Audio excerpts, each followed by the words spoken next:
Do you need a few minutes to process that? I need a few minutes to process that. I don't even know how to review this without spoilers, but we're gonna fucking find a way. We'll try, yeah.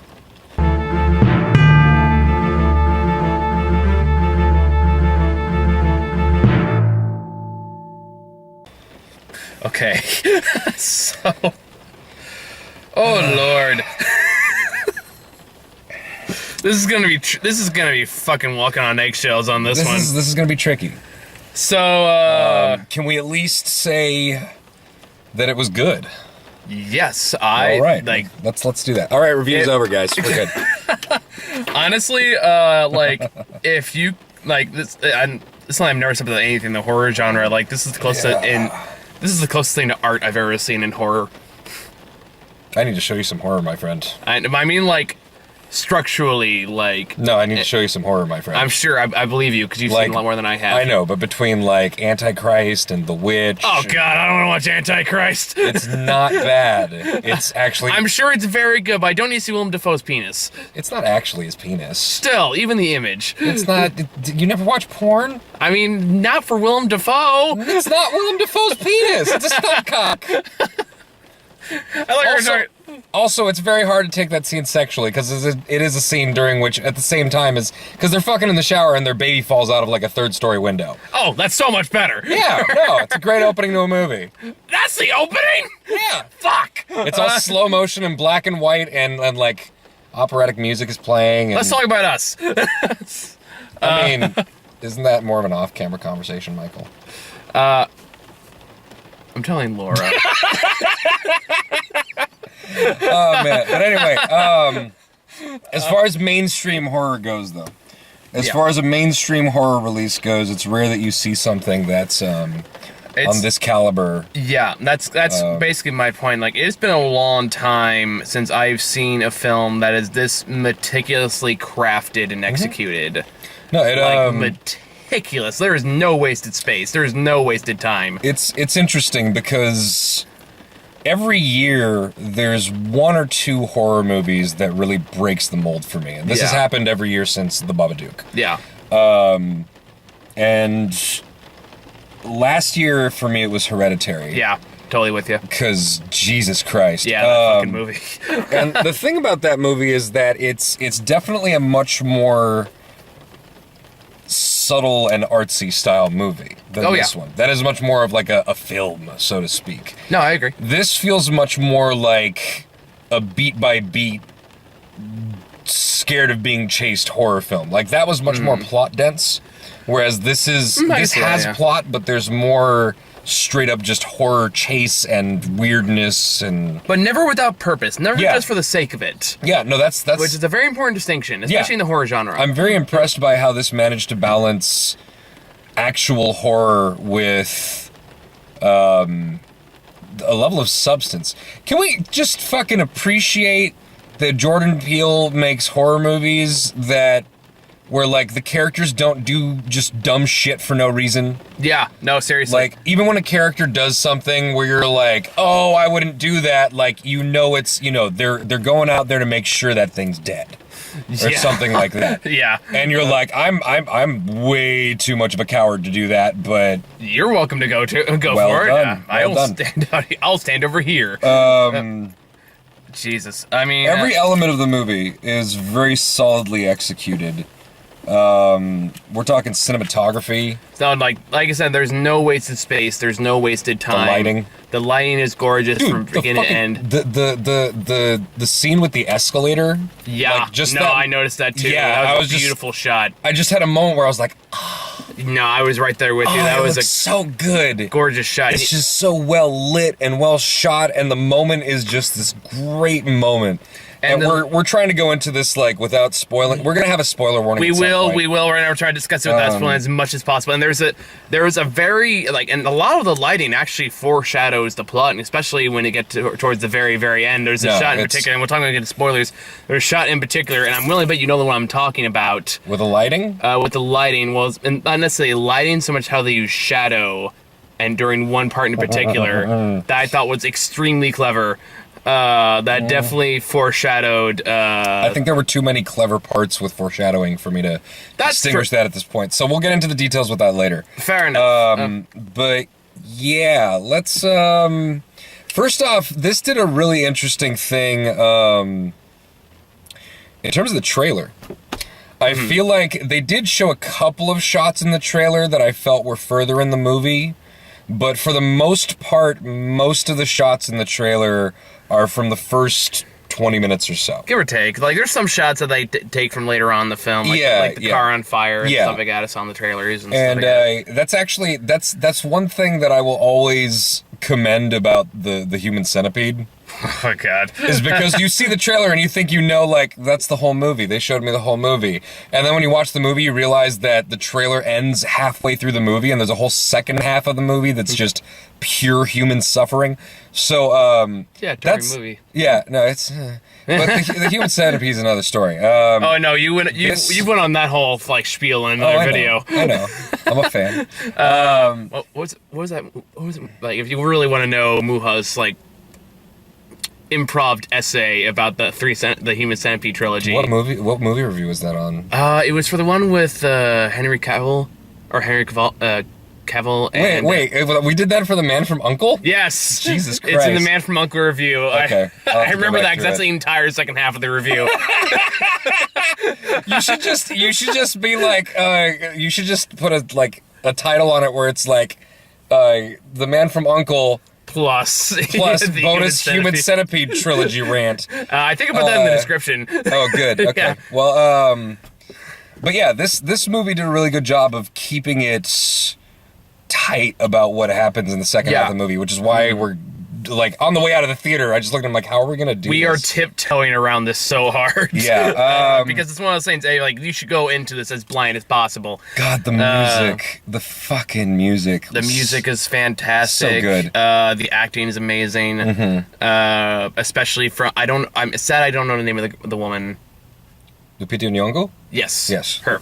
Who basically, I think I saw someone on Twitter put it best. She basically has the role of playing both Clarice and Hannibal Lecter. Yeah, that's definitely the big one here. That's the one where I remember specifically being very impressed throughout the whole movie about how, you know, like in the trailer you obviously see that each member of the family has their own double. And seeing each of those actors pull off both of those roles was really interesting. Yeah. And I was also paying attention to like how they shot it. Me too. Yeah. To make sure that like it wasn't they don't go crazy with the CG or anything to you know put doubles into each scene. It's just very well shot.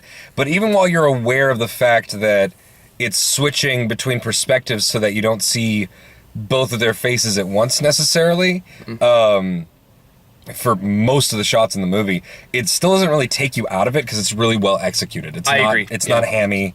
No, and like it's kind of amazing that after this is only Jordan Peele's second film, and it just goes to show just how much of a natural he is at cinematic storytelling and visual storytelling. Like a lot of the story here is told through visuals, which the way, and again, so much of it comes down to is just he just knows what he's doing, and especially for the horror genre, that's really refreshing. I'm very selective with my horror movies. While I respect what James Wan does, and I love the fact that he still does his thing, his type of horror film is not necessarily my kind of horror film. You mean, so you're not big Conjuring fans, what you're telling me? Huh? You're not big Conjuring fans, what you're telling me? The Conjuring was actually better than I thought it would be. It's more just the whole thing where it's mostly jump scares. Yeah, no, it's not my bag either. And to be fair, I haven't really seen Insidious. Insidious gets goofy. I'm sure, but that's the thing about it. Like, there's a certain element of horror where it gets kind of goofy sometimes, and that's another thing about this movie. It gets funny. It has little moments of humor. You get Jordan, like it's like there's Jordan Peele. Like there's Kay Peele right there. The comedy side come through sometimes, mostly in the form of the dad. Yeah, who, just takes these moments to just do or say really dumb shit. It's so weird seeing this actor in this role after I've watched Black Panther like 5 times. So whenever he comes on stage, he's doing like the dad shtick. I keep having to expect like his double to go, Baka! Bafa! But man, just Is this your king now? the stuff with oh, they were actually twins. Oh, hey. The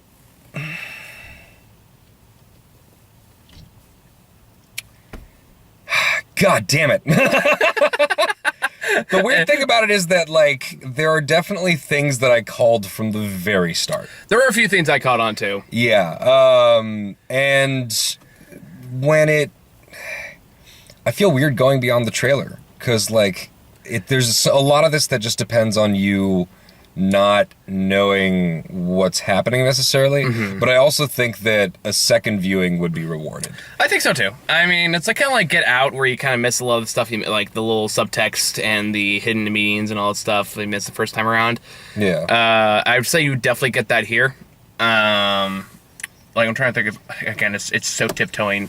But like kind of like I said before, this is a movie where everything has a purpose. So like you kind of like if the camera lingers on, like, and that's kind of the fun of this movie too, is that you're kind of trying to put the pieces together yourself. Yeah. When it very clearly lays it and deliberately leaves it out for you to kind of like put it together. Like if it lingers on a commercial for too long, it's like, okay, when's that going to come back into play? I definitely loved that in the opening, but or like a toy too long, like when's that going to come back into play? It's so clever about how it establishes its rules and what everyone can do and whatever your skill set is without having to overtly say it. Go ahead. So I want to pop a couple things out there because as you're watching the movie, they're not subtle. And they are things that I wish I could have, like, just looked up while I was watching the movie. You looked up the Bible quote. Yeah. But a recurring theme in the film is the fact that the numbers 1111 pop up. And in numerology, according to Wikipedia, some numerologists and New Age philosophies believe that the events linked to the time 1111 appear more often than can be explained by chance or coincidence, and as an example of synchronicity. Some say it signals a spirit presence. Or here's something to think about. It's the most intuitive of all numbers. It is associated with awakening, initiation, psychic ability, and keeping the faith. Holy shit, I just fucking realized something. I did too, but God. Look, guys, we're gonna get into spoilers from here on out because we can't hold back anymore. Yeah, we can't fucking do this. Like, we've tried, we tried this as far as we can. Just go fucking see it and then come back. It's a good movie. It's worth your fucking time. Yeah. And Jordan Peele is a fantastically talented filmmaker. I think you missed it. They showed a trailer for his Twilight Zone series while you were. Oh no, I'm very excited about that. While you were getting a drink, and I was like, man, I can't wait to see what he fucking does with that. No, that's gonna be good. I've seen the trailer for that. Okay, so from this point, spoiler free. I guess we'll just. I mean, if at some point you see enough spoilers and you're like, you know what, I want to go in, because there's going to be more spoilers as we go on, obviously. Yeah. So just, watch until you make up your mind. Please come back once you go see the movie. Can we just acknowledge the moment where they were doing the kill count? 1-1. Oh, yeah. Oh, that's sneaky. Yeah. Very sneaky. Yeah. And at the opening of the movie, they show the family in the window, the little stickers. Mm-hmm. Yeah, I caught that too. That part I caught. Yeah. Yeah. I'm one, you're one, you're one, you're one. Like, that one I caught. I figured that one out. Here's a little piece I figured out just now is 1111, especially with the colon in there, is a particular, more fanciful term for making a wish. And what does the main antagonist of this movie want to be? Yeah, true. And then, of course, there's the fact that there's the creepy dude on the boardwalk literally just holding up a sign that says Jeremiah 11:11. And in the New International Version of the Bible, it says, "Therefore, this is what the Lord says, I will bring on them a disaster they cannot escape. Although they cry out to me, I will not listen to them." Which, in the context of the film, has a couple different meanings. Whether you're considering it to apply to the antagonists or the protagonists. It kind of plays that idea of like shifting perspectives too. Well, when you learn the plight of the antagonists, yeah, it kind of makes more sense. Mm-hmm. Well, especially when you get to like the final twist at the end of the film. Yeah. Also, I found it very interesting that when she first starts to speak, when they sit down in the house, it sounds like she's struggling to speak like she hasn't spoken in a very long time. Yeah, no, I can. And as the movie goes forward, her voice gets clearer.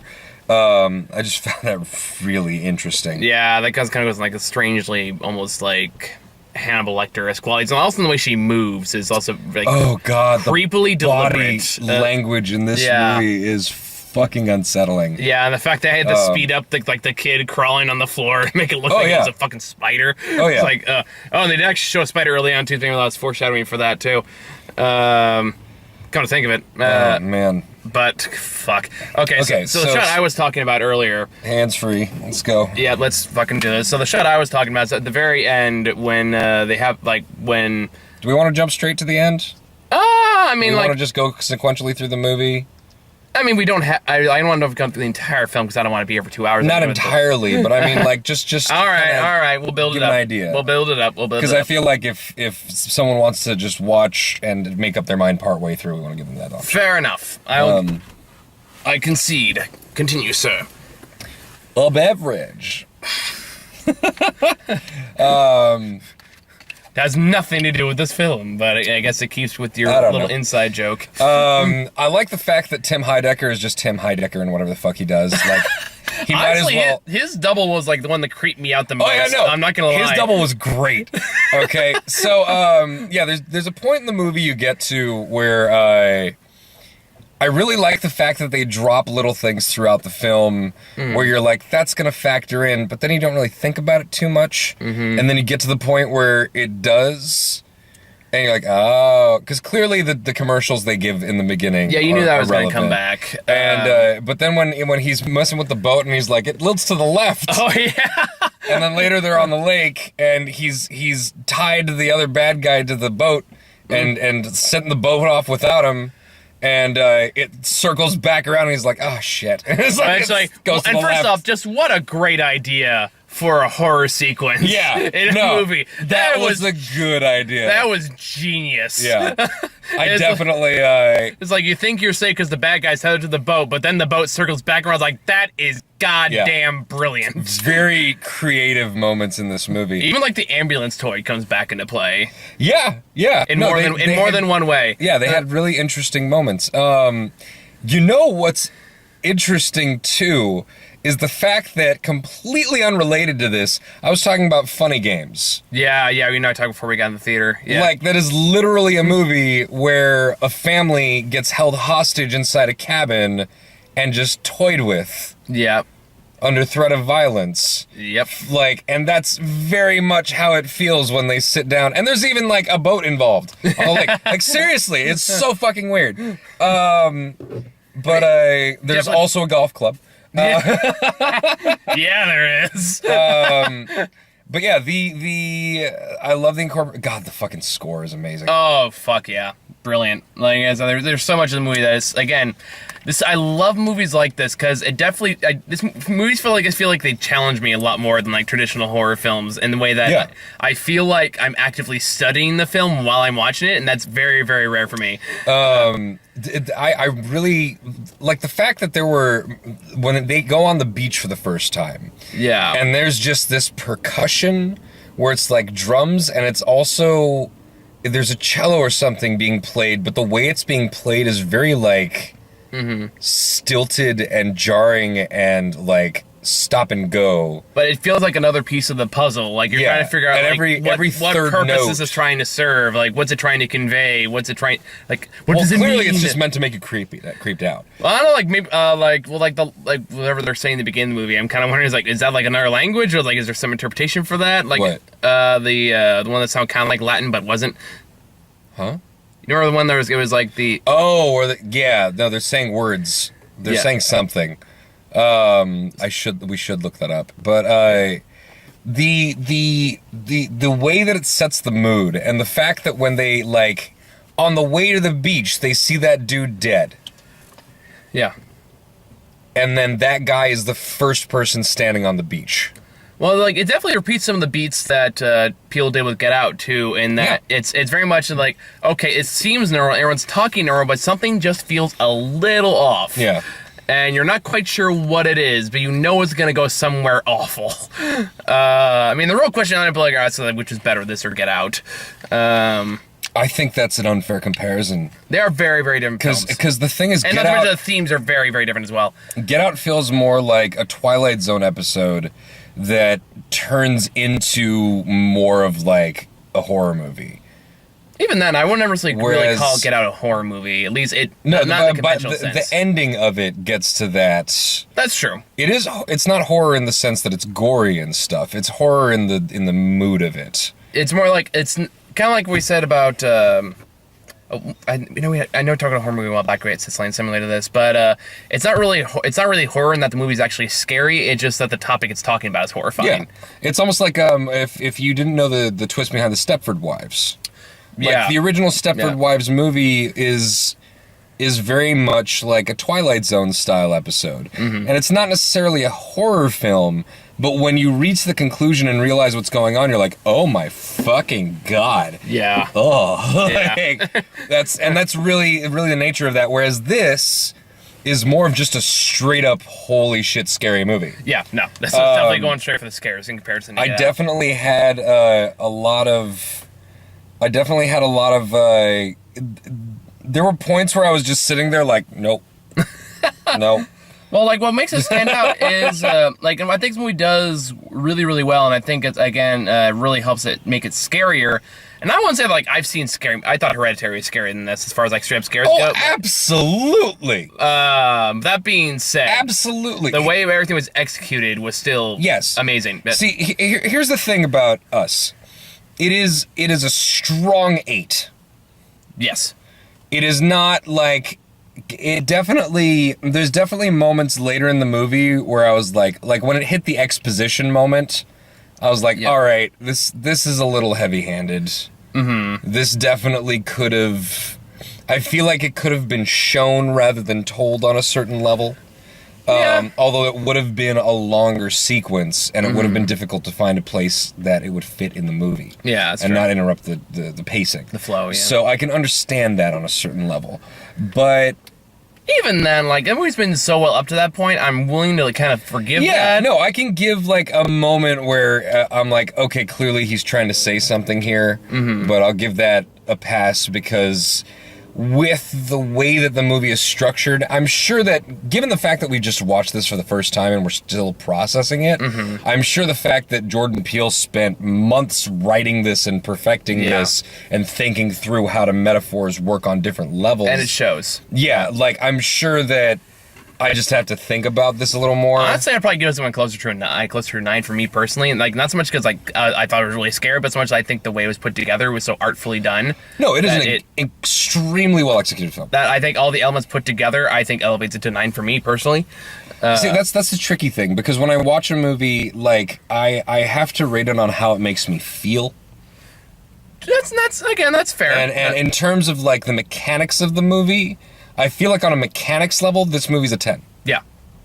Like, without a doubt. Flat out, this movie is perfectly executed. But when it comes to the emotions I get from it, I feel like it got to an 8. I see where you're coming from, and I agree with you to a certain extent. It's for me, I still put it to a 9 because I think like no, it averages out. Yeah, so like for me, like again, I kind of look at I try to take like a big picture, whole package viewpoint to it, absolutely, as well as it makes you feel. Granted, there'd be some movies that are like wonderfully made, but I hate what's going on. It's not gonna do work for me. Absolutely. But that being said, I did like the character. For me. Like, yeah, I know you and I are going to disagree on that one. Very well executed, but a fucking atrocious movie. Like, agree to disagree. Enjoyable to watch, but a fucking atrocity. The Rousseau brothers do not know how to write characters that actually feel like characters. They don't know how to direct people. They don't know how to put together a movie where it feels like it's not characters playing themselves as opposed to the characters being themselves. Dude, you also like Batman vs. Superman, dude. Yeah. That has all the same fucking problems. No, it doesn't. We're not getting this right now. It's not genocidal propaganda. We're not getting into this. Yeah, no. Because I told myself I was going to talk about Batman vs. Superman ever again. All right, so this is going to be a 3-hour review. Because the stupid Zack Snyder thing happened earlier this week, and I've been hearing about it all on over Twitter this week. What happened? Oh, he basically... what was the exact quote he gave at Batman vs. Superman? Was something to the extent of...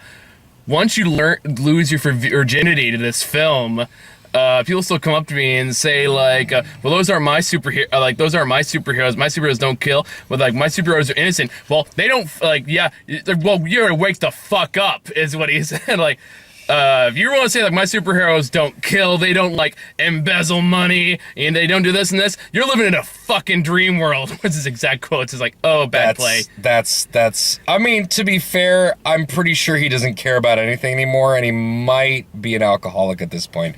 So, I mean, dude's had a rough ride. No, I'm not disagreeing that in any way, shape, or form. And I'm not defending what he said, but I'm just saying I can see him falling to that point. Mm-hmm. But that doesn't change the fact that I think Batman vs. Superman is way better than people give it credit for because of the way that it twists the I've mythos. given it every fucking chance. No, I know, but that's because you have a certain idea that you need it to be. No, and it's not that thing. No, even if I take all my comic book love out of it, we're not doing this. Yeah. We're not doing this. Okay. We're not doing this. I told myself never again. I've had this goddamn debate too many fucking times. Well, I'm not doing this again. This is where we get into the comic nerd part of you.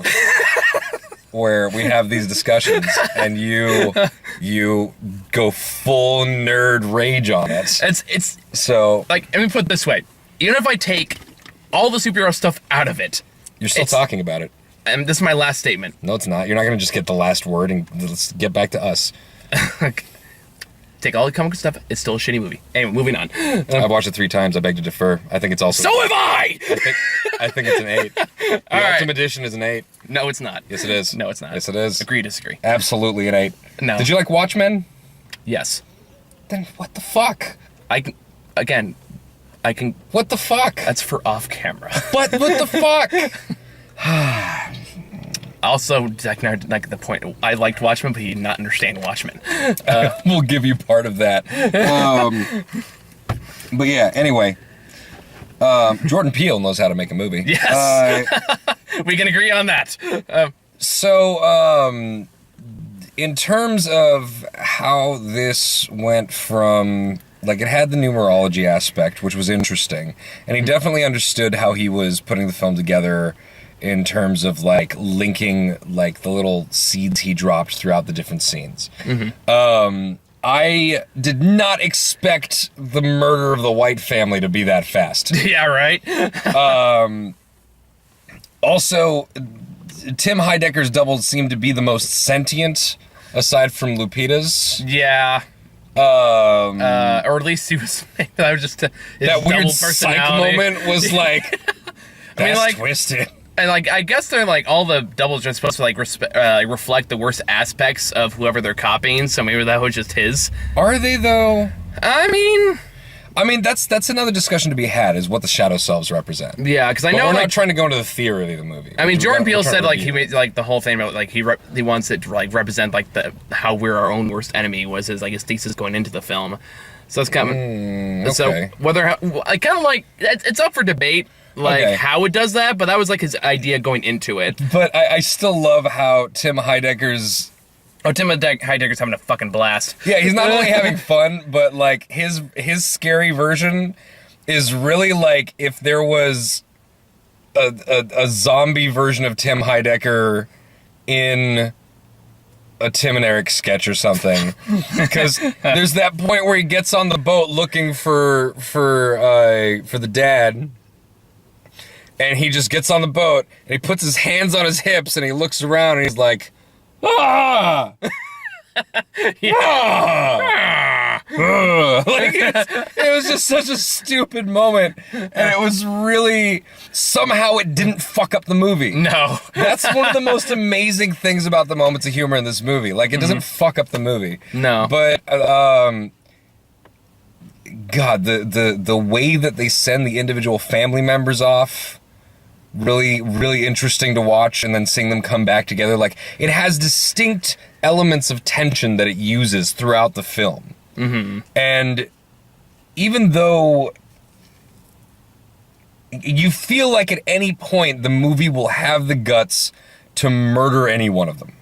Yeah, like, especially towards the end, I was getting kind of like, where is this gonna go? Yeah. Was definitely I was like, how is this gonna end? And I was kind of right. Somewhat. But yeah, so I mean, we could just get to the point of, there was a moment where I realized, like, everybody has a double. I kind of figured that out pretty quick. To me, like as soon as the white family even like before then, I was kind of. Well, no, that's the thing. When the white family shows up, like, I'm like, is it just in Santa Cruz? But then when they're sitting around, I'm thinking, like, wait, how far does this go? Because there is a whole thing about movies where, like, it gives you a moment where nothing's happening, and it gives you a moment to reflect. Mm-hmm. And that's the moment where I was like, oh, wait. And then they turn on the TV and see that there are doubles fucking everywhere. Yeah. And they're just going around murdering everybody and linking hands like Hands Across America, which is kind of weird and stupid, but at the same time, I'm sure that it means more than I'm giving it credit for right now. I don't know if I thought it was feels stupid. Like it just feels like a weird thing to put in there. I don't know. To me, I didn't really strike me as weird or off-putting or anything like that. Really? Just them holding hands? Well, I mean, like, I think the idea was make either feeling a connectedness or making a tether. Either way, it's still. I feel like there has to be something. Actually, let me look this up. Because Hands Across America was a real thing. I want to look up what it was for. Because it has to be connected to something. Yeah. Like, when I just saw them all holding hands, I'm like, that's just weird and unsettling and feels pointless, but I know there's more to it. No, I mean, like, wasn't the whole point of them was they wanted to feel connected to the real world? Yeah. And they wanted to make a statement about it. So. But then they just, what? They just hold hands with each other, which they could have done down there without going crazy? What wasn't the point the whole point to make a statement to the outside world? Okay, let's see. It was a benefit event and a publicity campaign in 1986 where 6.5 million people held hands in a human chain for 15 minutes along a path across the contiguous United States. It was meant to fight homelessness and poverty. Wow. There were sections where the line was 6 to 10 people deep. Like, damn. Yeah. Wow.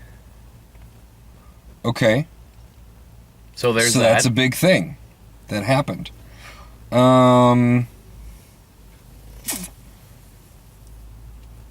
Okay. So the antagonists are the tunnel people. Yes. The people who are living underground. There's a very clear metaphor going into the movie about the fact that for all of the luxuries and happiness that the privileged people of America enjoy, there are just as many, if not more people who have to live in misery and poverty and just going through the worst of life. And they specifically mention the fact that, God, what was it? We have longed to feel the sun. You take it for granted. And you take it for granted. Yeah. And although I really, there's there's way more to it. I'm sure. Because when they ask, who are you people, they're like, we are Americans. That's true. Yeah, they do have that line. That is a very clear point that they're making. Yeah, and there's more to it than just like a surface level thing. But with that in mind, could you argue with that again? With that in mind, could you argue that the whole point of them never going for like a poverty classism kind of metaphor here?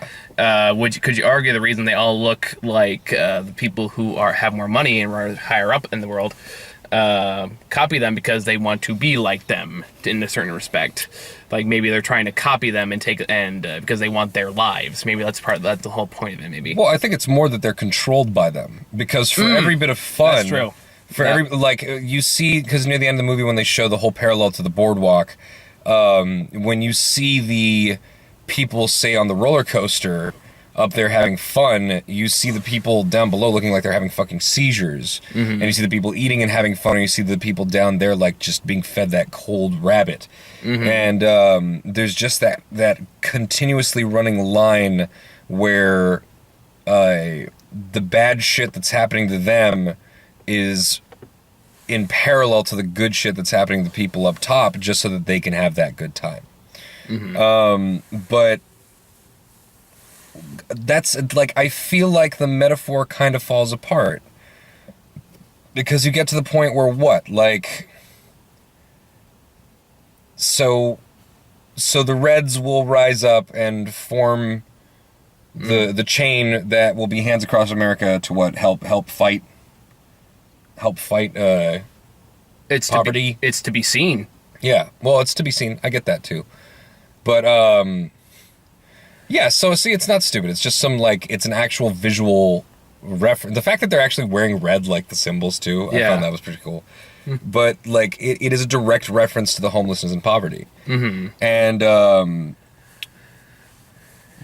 I don't know. But then, does that mean that the homelessness, like, the homeless people and the poor people will rise up to murder the rich, and the right thing to do is to murder them instead?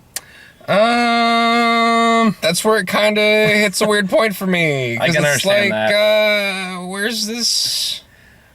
Maybe, I don't know if I go that far. Maybe so much as if it's a problem we continue to ignore, it will eventually become to the point where we can't ignore it anymore. And we'll have to murder them. by throwing them off of cars and chopping them up in boat engines. like that's where I appreciate the metaphorical level of it and what it's trying to do. But at the same time, I wonder where that ends. And I know he's aware of it, because Jordan Peele's a fucking smart man. Yeah. And I feel like I just gotta dig into this and watch some fucking videos of people discussing it. Yeah, honestly, me too. Yeah. Because clearly we're not doing this justice right now. No. I mean, we're covering this, like, just after yeah, we literally just walked to the car and we're like, this is really, like, just free-form processing the film we just watched. And of course, like, I can understand the people who are like, what are the holes in the plot and stuff. Like, one thing that I don't understand is, yeah, she gets the shackles off of her. She goes to the house, she gets pulled in by the white folk. Which, awesome shot. Yeah. Fucking scary-ass shot. Yeah. But she gets pulled in by the white folk and chained back to the bed. How did they open the other thing to get her hand back in? I am gonna choose to not. Right? I mean, like, I'm not saying you're wrong, but that being said, like, pointing out plot holes is not necessarily the same as criticism. Yeah, but that's my point. Like, it's who cares? It's not like, it doesn't matter. There are bigger plot holes in horror movies that, like, we've given way more of a pass. Yeah. And this is way better of a horror movie. It deserves more of a pass for these things. Is somebody already saying that? Is that? No, I just know that there were people who were, like, talking about plot holes in the movie. And I was actually saying this. I blame CinemaSins. Well, fuck CinemaSins. Yeah. It's just, God, it encourages such a shitty way to approach movies. I completely agree. But I was talking to the bartender about this before I went into the movie, and I was like, when it comes to dealing with a movie that has any kind of supernatural element or just, you know, horror in general, unless you're dealing with a distinctly real set of rules, then fucking let some shit go. Yeah. Like, if you're going to a movie where there are body doubles trying to murder people who can apparently just know where they are, like by radar, basically, just fucking let it go. Yeah. Just sit back, accept some magic. Like, how did they do this? Fucking magic. Just go with it. Like, it's one of those things. Like, if it's a bad movie, plot holes become more of a problem because, like, I'm more miserable and your plot makes no sense. Yeah. But if it's really a good movie, it's like, let that shit go. It's really not that important in the grand scheme of things. Yeah. But yeah, I agree. Just don't be that plot hole asshole. Nobody likes them. Yeah. I say that as somebody who used to be one. So yeah. Just enjoy some good shit, man. Yeah. But then, like, God, the tunnel people, when she goes underground. Also, how did they get up the escalator? Fast. See, it's fine. Her son just dragged her very quickly because she was walking fine. And of course, you could just have a thing of like you walk up the sides, like any kid with rubber sneakers, like just go. But yeah, I don't think there's terribly much else to say. Well, there was that shot I was talking about earlier that kind of foreshadowed the final twist. Right. Go ahead. Whereas they have the final confrontation between like the two, like the final showdown, all that, and they have a shot when like I forget the character's name, stabs her double with the tire iron, and you have this very interesting shot when they're leaning against the bed, and the double is like shrouded in light, and the other one's like tire iron? Not tire iron. The poker? The poker, yes, whatever you call it. Wait, who stabs her double? The main character. I forgot her name. But at the very end she does that. That's what I mean. Oh, wait, so you mean like they foreshadowed it like 2 minutes before they told you? I thought you meant like way sooner. Well, they do that too. Yeah. But I'm talking about the way they do it here. I thought was interesting. In the fact, again, this all in the lighting, because it's like as she's dying, like her face is starting, like that one's like in shadow and the shadow. Did you catch that? Kind of. No, was it just one of those things I overanalyzed? I don't think so. Maybe like there was just a moment where you were paying more attention to the mechanics than I was. Yeah, because I can help notice like her face is crowded in shadow, but you can see her eyes and mouth very, very clearly in a way I felt was very, very deliberate. And they do have that creepy smile, and she's also making the noises the duplicates make at the same time. Yeah, which also I thought that was for a second. I remember at that moment thinking that it was like, oh, so she was talking about like two bodies but one soul. Does this mean that like the energy of the other person is flowing into her? I thought that too. In fighting the monster, did she also start becoming the monster herself because she's just had to resort to this much? Yeah, like I was thinking that too, and I thought that was the case for a while because she didn't say anything for a brief period of time there, so I thought it was gonna like pull back, start talking like her or whatever. Yeah. But then no, it turns out she was the double the whole time. So. Yeah, I mean, well, that's. I also find that somewhat strange of an element to toss in. I feel like it was an unnecessary twist. I kind of agree, but I also didn't really mind it either. But again, it might be another one of those things where I'm not thinking about it enough. Yeah. Because the whole idea that, I mean, it could be the whole thing where if someone was able to, throw a rich person down into the role of poverty and take their place, and that person has to pay the price for them to be in a good position, that person will come back for them eventually, and it doesn't really eliminate the problem just by switching places. Could be like a nature versus nurture argument. I don't know. But that's the thing, like, this movie has layers. Yeah. But then again, like, in the end, I'm more interested in how well constructed the layers are to put together a message within the film itself and like a structure to its metaphor. Because in the end, it really is just, Jordan Peele telling us a story. Yeah. And using it as a parable for what he believes in. Which, I probably agree with him on most, if not all of what he believes in this case. But I don't have enough in me right now to pick that fully apart. But in terms of just reviewing the film, yeah, as fresh as perspective as you can make from it. Yeah, I was very happy. Yeah, me too. I really like this movie. I think it's compared to seeing Medea a couple weeks ago, this is a much better change of pace. Why Medea? Because black people? Fucking I tell you, every video, something racist out of this guy. It's more like I'm going from like one of the worst films I'm going to see this year to one of the best ones. Is my point. Yeah, they both star black people. That's a happy coincidence. Happy? Really? Happy coincidence. I saw a good movie made by a black director, the black cast. It was really goddamn good. Not an unfortunate coincidence that the worst movie was by a black director. That's Tyler Perry. I know. No matter who it stars, it's gonna be shit. We're an underserved audience.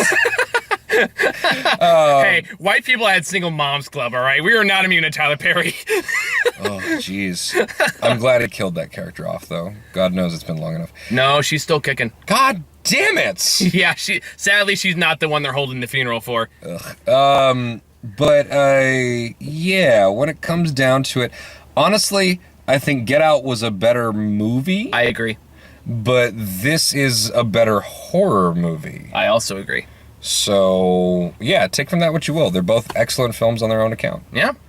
That's all I got. You got anything else? That's pretty much all I got. All right. Well, got any final thoughts for us? Regardless of our disagreements on Batman versus Superman, we'll be okay. Okay. Yeah. We're not going to talk about it on camera.